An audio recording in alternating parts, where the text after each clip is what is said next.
Attorney Litton, you want to talk about straw man? I believe that's the substance of what happened in this situation. We will use the label agent to kind of settle the dust here.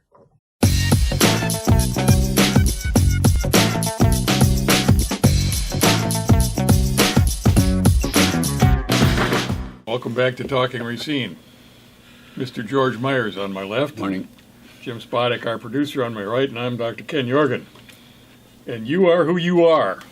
And it seems like there's more of you all the time. We want to thank all you people that watch and encourage your friends to tune in. Apparently somebody's been doing that because the numbers are just creeping up gradually. The chart looks good. Yeah, and we appreciate that. We're glad to provide what we hope is always honest and factual information. We try pretty hard to do that. One of the things we're going to talk about this morning is Black Humanity Now, which is the mural that has gone down in front of the county courthouse in Racine. It's painted on the street, and man, it must be like 12-foot letters or something. It's about big. half a block long, yeah. Yeah. And we were initially wondering why the heck Black Humanity Now rather than Black Lives Matter. I mean, I initially thought that it was Black Lives Matter that was being painted down there. And then the other day we were talking, well, our former panel member, Ken Lumpkin mentioned, no, it ain't Black Lives Matter. It's he says, I can't remember what it is. Well, it turns out it's Black Humanity Now. That's initially what I thought of this, but this is an entirely separate effort from Black Lives Matter. It's obviously inspired by Black Lives Matter, but it's put forth by Scott Terry, who's a local black artist. And now there's another mural that has been proposed for in front of City Hall. And you want to talk about that just for a second, Jim? Or? Well, yeah, it's Henry Perez. Alderman Perez has sponsored it. Well, George, you probably know more about it, but Hot Government wants to put in on the roundabout honest, open, transparent, meaning honest, open, transparent government in front of City Hall. Just as kind of a reminder to everybody that works down there, this is a goal to work towards. Yeah, absolutely, and that's really what I think hot government is really all about, is honest, open, transparent government. And that's really what the bottom line is. It'd be interesting to drive down the road, and as you pass City Hall, it's honest, open, transparent. Oh, well, that's nice. Yeah. I don't know that it particularly fits City Hall right now, but it certainly is a future goal. It's something to look forward to. Yeah. Well, it could confuse people. They might think that that's actually happening down there. I know that could be a little problem. Could lead to some real serious disappointment, you know. but then again, it might the people that are willing that work there, that are willing to be honest, open, and transparent, may remember about that sign and say, you know what, there's some letters out on the street. Yeah, a little encouragement. Yeah, absolutely. Well, anyway, I kind of went in and looked at the how it was viewed from the news media, how Black Humanity Now and Hot Government's Honest, Open, Transparent were viewed. So I went and looked at both of the meetings, the Public Works meeting, and then I looked at the newscasts that put it up. So I got some video I'd like to just kind of play, and maybe we can just kind of play through a little bit, and we can give it a... I would assume they'd be strikingly similar. You would think so, but they're not. Okay, I want to play a little bit. Okay. The latest work from an artist in Racine is really creating a lot of buzz. Good, positive buzz. Yeah, positive buzz indeed, Mary. Evan Peterson shows us the piece and explains why its controversial location was indeed intentional. First Street mural, a group has proposed another one in the city of Racine, one that would call for government transparency. But approval appears to be a bit more complicated this time around. Fox 6's Sam Kramer tells us why and where the proposal goes from here. You're talking about the two different... hey, that's positive buzz, you know? Yeah, right. And the second one, well, there seems to be a little bit more complicated. Right. That's what you're talking about. Well, yeah, and part of it with news media is, if you feed them the information, they're going to pick up on it. So I'm sure it was fed... I'm taking nothing away from it. Black Humanity Now had a buzz going about it because it was what, aldermen, when I watched the meeting, they couldn't fall over fast enough to endorse it, because it's hot in the news now, it's a big deal, and they want to get on board with it. Yeah, well, it's positively done, too. I mean, it does a nice job, and I mean, nothing. I'm taking nothing away from it. What I am saying, though, when you go to honest, open, and transparent, that seems to have a different ring to it. Yeah. You know, it doesn't seem to fall into the same category as Black Humanity Now. And it shouldn't be that Why way. not? It sounds to me like they'd be both kind of associated in the same way. We're looking for an improvement in conditions Absolutely. between the government and but the here's, society. you know, this is the double standard that I always, you know, you run across in Racine, and it's happened in a lot of different areas. But here it is. No, it's not strikingly, you know, a roadblock. I mean, I don't know if that may happen yet. I don't know. But I mean, the fact is, when they started out with this, it should be viewed in a lot of ways like Black Humanity Now is. Because, truthfully, I think Black Humanity Now and Hot Government have a lot of crossover connections. But yeah, there's Should a lot be. of common goals. Yeah, there is. Yeah. And I think that it's lost on our representatives. But let me play a little bit more.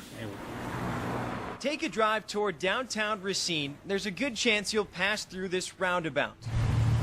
That's why Alderman Henry Perez says it's the perfect spot for Racine's next street mural. It would say honest, open, transparent, right in the shadow of City Hall. Since this is a major road, the community will look at it and go, I wonder what that's about, and inquire as to why even it's being put on there. Inspired by the Black Humanity Now mural outside the courthouse, Perez says this would be a not-so-subtle reminder to Mayor Corey Mason and others about the need for open government.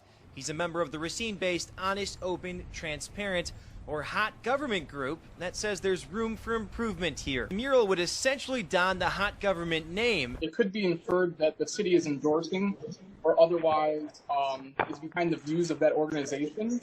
And that could open us up to some type of legal implications. It may have to change before given approval. This week, the city's Public Works Committee deferred this proposal. It's asking Hot Government to come back with a full plan, which may include a different location depending on the state.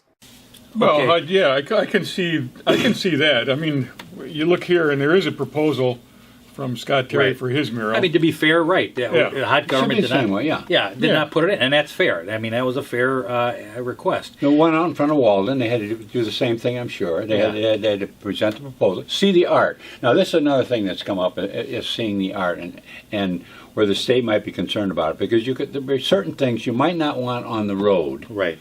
you know. like a painting of a dead skunk. So Yeah, people or are swerving weird paintings or something like that. It's going to Yeah. distract drivers and cause problems. So I could see where the state might have. I mean, the state has concerns about billboards sometimes. I know. Yeah, there's a lot to a along state, especially roads on- because right. it draws too much attention. It causes accidents. An interesting thing that the alderman said there was that it could be construed as an endorsement of the organization Hot Government. Well, that's not what it says. It just says honest, open, and transparent. And really, how could anybody be against that principle? I mean, that is absolutely a foundational principle in American politics, American government. And the other thing is this is kind of developing right now, what I'm going to say, but it is coming out. The Black Lives Matter has got a very strong political organization that's kind of usurping the idea of Black Lives Matter. That was originally just an idea. You know, but now, I mean, one of the leaders, organizers, has come out and said he's a Marxist, and black leaders are catching on to this. Now, point being is that Black Humanity Now could be connected with Black Lives Matter, which is looking more and more like a political movement rather than an organization. So, you know, you can draw out of it what you want to. Honest, open, and transparent is a good idea for government. The fact that there's an organization around called Hot Government. You know, It's indicative of a glaring need. If citizens have to band together to request that from their government. But the name of the organization is Hot Government. What's honest, open, and transparent? Well, you have to explain it. Well, hot means honest, open, transparent. But that's not part of the organization's Well, here's where I'm name. going with it It's too, Hot though. Government. But it comes up in this now. In the other, the first when we talked about Black Humanity Now, those kind of things. No, yeah, no Black Lives no Matter, coming, Black Humanity Now, none of that They correlated. weren't worried about any of it. No, but when it comes to honest, open, transparent, well, it could associate with hot government. We're talking about three words. I think it's about people too. Yeah. You know, Oh, yeah, absolutely. who's connecting to honest, open, transparent? transparent government who's connected with Black Lives Matter. You know, Right. It's two different types Or of people. Black Humanity Now. Or Black Humanity Now, right. yeah. Who and that's where it gets political, and that's where the thing where you get into constitutional questions even. Well, we'll have to see how it unfolds because it is a state highway down there, so that I that agree has- totally has that impact. has to be handled, you know, and if the state has something to say about it, and I can see where they would have something to say about it, that Okay, I got to a me is question. totally regional. What about the constitutional issue here? Now it goes in front of them and That says, I "Geez, don't, we I don't understand what the hell that's all about. The constitutional issue. Well, I mean, if they gave it to Black Humanity Now and hot government, but let's just say that it fits hand in hand, the same type of proposal on a city side street, and they say, no, because, we don't really particularly, we don't like your organization, and your organization is too tightly connected to those three words. And we throw it And out. when they showed it on the news thing about Corey Mason having a little problem with being Right. honest, open, and transparent. Right. So, I mean, it has it. But, their argument's going to be, well, you guys And you're are- going to put that right outside of his office? Well, he did win the Nopi Award last Yeah. year, which is He would see that sign even if it was over on 6th Well, Street. here, let me play the rest of this, and we'll come back and finish that discussion. right.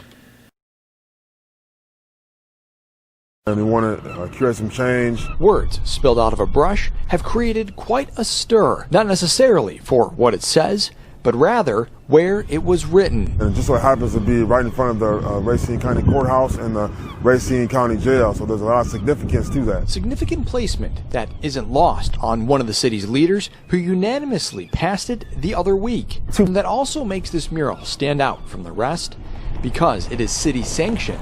It's defended with city muscle. So now, I mean, one of the things that protects it is if someone comes along and tries to vandalize it, there would be consequences for that because this is here with the sanction of the city, and to do something that's not that would ultimately be against, the law. So there are political implications to Black Humanity Now, Right. according to the press anyway, because it's sitting right outside in front of the jail. Well, even the and all artist this put it said, we put it here for a reason. It's very significant Yeah. because, I mean, the Very incarceration rate, exactly, and that's- incarceration rate amongst African So American how would it males be is very different than hot government asking for it open, honest, and transparent in front of City Hall? Yeah.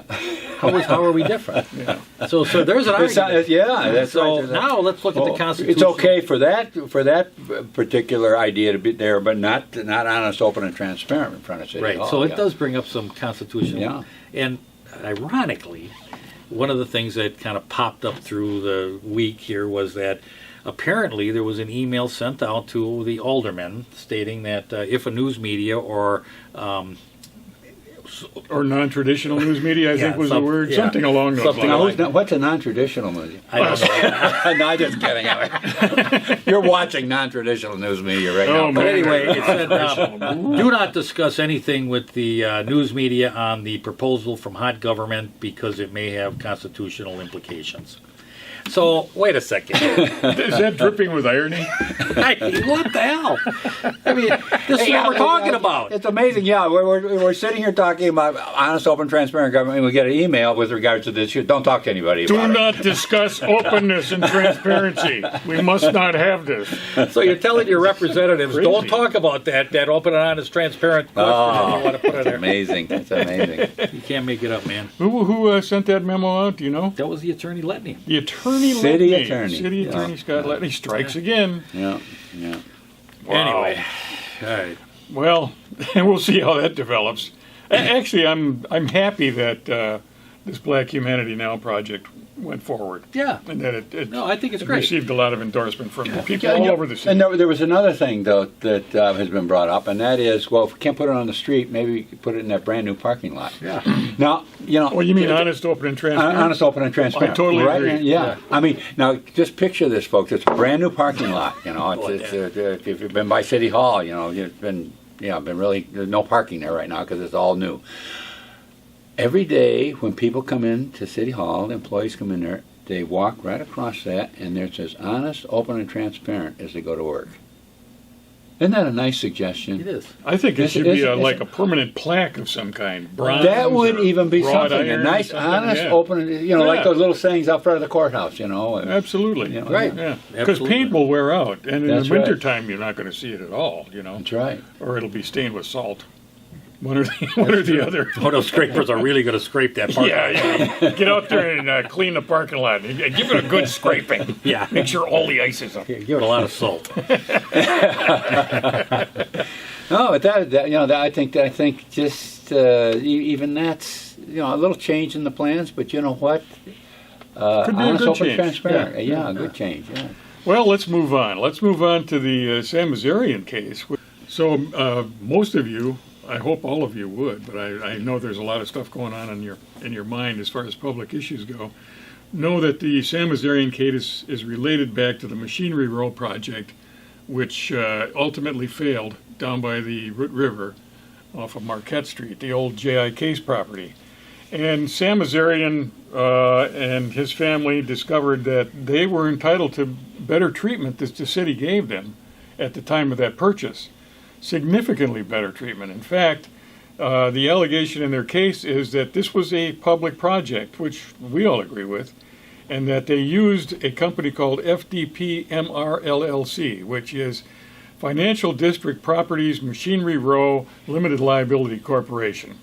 And it was headed by a gentleman by the name of Blackwell. Now, the allegation in the suit or the complaint is that he was used as a straw man. Well, that term straw man just freaked out the city. So they said, well, okay, call him an agent, call him whatever you want, but he was basically a front man for something that the city was doing. The city had obligations that a private investor would not have. So now Sam is saying, well, live up to your responsibilities, to your legal responsibilities.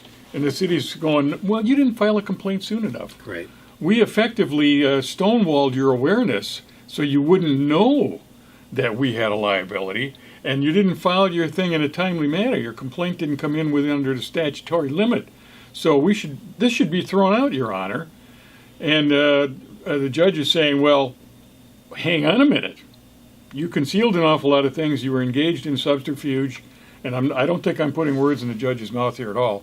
You engaged in a concealment, so I'm going to consider this, and we're going to come up with a decision very soon here on whether or not this should move forward, whether the complaint should actually go to trial. So that happened earlier in the week. They argued back and forth, and the judge says, okay, I'll give you a decision in a little while, hopefully within a week. So you guys, I know, both watched it as I did. Well, and going back a ways, when the lawsuit first came out, didn't something come from one of the city attorneys that's saying, if you want money from us, just ask? Well, remember that? And yeah, just you don't have to go to lawsuit. You need to ask us about the relocation cost. Right. Well, see, when somebody says something like that, you kind of say, well, you figure, okay, I'm good. Well, we'll just do that. They're discussing it in good faith. Yeah. And so now, and then suddenly that just drags on, and you go past your 2 years, because you're saying, well, you just told me you're going to settle with me. Right. And it turns out that could be just a trick to make so the person isn't concerned about statutes of limitation and concerned about a lawsuit, right? Because that's what was said at that time.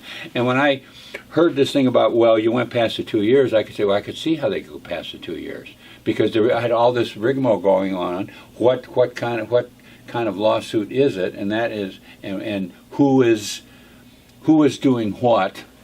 Who's this agent? Right. Is he really the owner, or is he the agent for the city who is the real owner? It got really, really complicated. Right. Well, there was intentional obfuscation, in my opinion. I think so. I think that's absolutely. One of the things that I'm going to play the clip here, and we'll play the whole thing, because after we discuss here, you can hear the attorney, and he lays it out pretty well in the court. Andy Shaw for the Azarian. But one of the things he starts out with, he says, "Hey, the city's saying, well, it was a purchaser. Rodney Blackwell was the purchaser of these properties." Well, he comes back and says, well, you hired a private attorney. The city did in Litany, hired this private attorney. She went and had the Azarians sign a waiver that they have no rights to relocation and all this. And he says, in a private transaction, you don't have that. So the city is covering themselves by having them Azarians sign this. You don't have any. So what the city can't claim, we didn't know anything about it. They knew absolutely what they were doing. I mean, that's fraud. Well, and also, and this is something you brought up that I had not been aware of before, was the fact that the city insisted on a quitclaim deed being filed. What was it called? A Deed in lieu of foreclosure, right? So they had their eye on foreclosure all along as a process by which they would gather possession of all of that property down there, and they wrote it down in a contract. Exactly. So, exactly. So he was when plus 100% of the funds for this thing was loaned to Blackwell FDP by the city. Exactly. That's unheard of. When does a municipality act like a bank for 100% Well, not only financing? that, they had to pay the taxes and stuff, so they kicked back. So they had the sellers kick back 10% over $450,000 into the slush fund. So I mean, it's fraudulent as it gets. But what I think is really important about this is now in the courtroom. Yeah. And it's in front of Judge Fredrickson, which I don't think one of the things that I noticed in that court case, he studies things, he understands it. The guy reads, you know, which is very rare. I mean, it's almost like this guy actually reads and he understands it, and he brings it to the courtroom, and he asks each side, you know, and he tries to, let's have a real discussion about this to really get to the truth here. Yeah. And very impressive. Now, what his decision's going to be on letting this case move forward? I mean, I would think that with the evidence that Shaw put forth would be a good indication that it should be continue forward. I'm hoping that's what happens, because I think it'd be the right thing to do, but you never know, and we've been disappointed before. Really? Yeah. Yeah. So we're going to keep an eye on that too. His decision should be coming out possibly today. Could be today. Yeah, because it was it last Monday or last Tuesday when he actually when the hearing was. That was Tuesday. Tuesday, yeah. So he said he would try and get it out by Friday, but there was no guarantee, which was last Friday. But he said he would have it certainly by the end of this week. Yep. I mean that was what his statement was, and he you're right. He did take in careful consideration of both sides' arguments. He listened to what they had to say, listened to what the city had to say, and listened to what Shaw had to say. And you know what? Attorney. I find it comforting that a judge would go to that effort and actually study the law that's applicable to the case and wait to render a decision. I mean, too often I've seen situations where a judge, and I'm not going to name any names, but a judge will give you an opinion which is not really based on law. It's like, well, I will name a name. Judge Gashikevich did that in the Sandy Widener case. He said, I made a public policy decision. He did not make a legal decision. I made a public policy decision, which is not what a judge should be doing. So seeing a judge do something like Judge Fredrickson has done is very reassuring, and it's comforting, actually, to know that you're going to get a rule based on law. Right. So Rare. We look forward to seeing that.